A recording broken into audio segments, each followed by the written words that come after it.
Amid of Middle East crisis, कल प्रधानमंत्री जी ने देश को संबोधित किया और कुछ बातें बताई, लेकिन देश हित में हमको ये तय करना पड़ेगा। आज पूरे भारत में उसकी चर्चा हो रही है। हम आज ये समझने की कोशिश करेंगे जो रियल एस्टेट में उसका क्या इम्पैक्ट आने वाला है।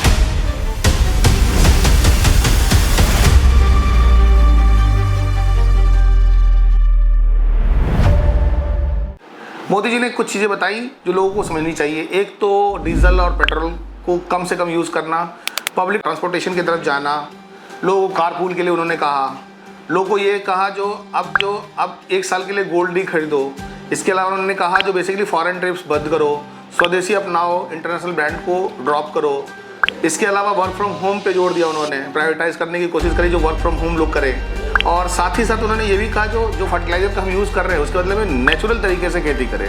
तो आपको समझना पड़ेगा जो बेसिकली उन्होंने ऐसा क्यों कहा। अभी आप सब जानते हैं जो हार्मोन्स के कारण, स्ट्रेस और हार्मोन्स के कारण ऑयल प्राइजेस, जो 85% हम क्रूड ऑयल बाहर देशों से मंगाते हैं और हमारी जो आबादी है सबके घर में 5-5, 6-6 कारें हैं, तो सब अलग अलग कारों से जब निकलेंगे तो ऑब्वियस है पेट्रोल के प्राइस, डीजल के प्राइसेस बढ़ेंगे, तो उसका इम्पैक्ट आएगा। क्योंकि हम जो भी कुछ परचेज करते हैं वो गोल्ड हो, क्रूड ऑयल हो, वो सब कुछ फॉरेक्स में डील करते हैं, तो हमें अपने फॉरेक्स को कम नहीं करना। इसलिए उन्होंने लोगों से गुजारिश की और सहायता मांगी जो आप इसको 1 सालों के लिए छोड़ दें, तो वो कहीं ना कहीं आपके इकोनॉमी को और भी डेवलप करने की ओर कोशिश कर रहे हैं, और जिसमें सबका सपोर्ट चाहिए, आपका सपोर्ट, हमारा सपोर्ट, सबका सपोर्ट। यदि हम चाहते हैं विकसित भारत को बनाना तो हमें कुछ ना कुछ तो त्याग करना पड़ेगा, और उस त्याग करने की बात मोदी जी ने कही तो मुझे लगता है ये अच्छी बात है। एक तो हमारी कंट्री अभी तक ग्लोबल क्राइसिस से कोई इम्पैक्ट नहीं आया, जैसा कि आपने पाकिस्तान में देखा, जैसा बांग्लादेश में देखा, और जो नियर अबाउट का आपकी कंट्रीज है उन सब में आपने देखा,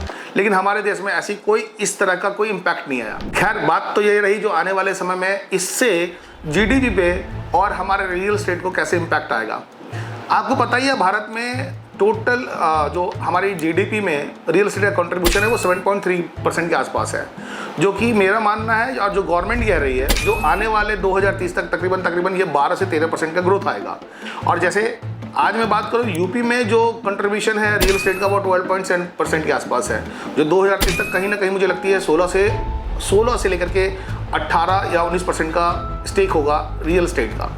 तो आज जब हम बात कर रहे हैं 7.3 की, और जब बात कर रहे हैं हम 12 से लेकर के 15% के बीच में जो रियल एस्टेट का जीडीपी में कंट्रीब्यूशन रहेगा, तब जब रियल एस्टेट की इस लेवल पे फास्ट ग्रोइंग हो रही है आज के डेट में, तो सोचिए जब 2030 में हम बैठेंगे तो रियल एस्टेट कहाँ पे पहुँचेगा।